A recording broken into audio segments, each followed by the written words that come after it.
भोजपुरिया जगत के power star superstar trending star Pawan Singh के गाना घाव दे देवे आज आवे वाला बा। इ गाना का टीजर आ गइल बा, रउआ लोग के हम दिखा देत बानी।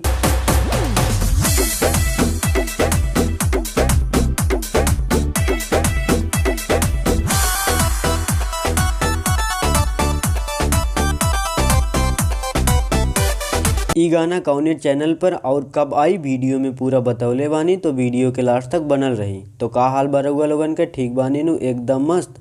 अगर आप लोगन चैनल के सब्सक्राइब ना कैले होगी तो सब्सक्राइब कर ली अपना पावर स्टार पवन सिंह के बारे में न्यूज पावे खातिर। पावर स्टार पवन सिंह के जब भी कौनो गाना आवेला तो पूरा बवाल मचा देला। जैसे पहले लाल घगरा बवाल मचौले रहे, फिर हरी हरी ओढ़नी बवाल मचौले और वो 2 नंबर ट्रेंडिंग पर चल रहा बा। अब बारी बा घाव दे देवे के। इ गाना ग्लोबल म्यूजिक जंक्शन पर सुबह 10 बजे आवे वाला बा।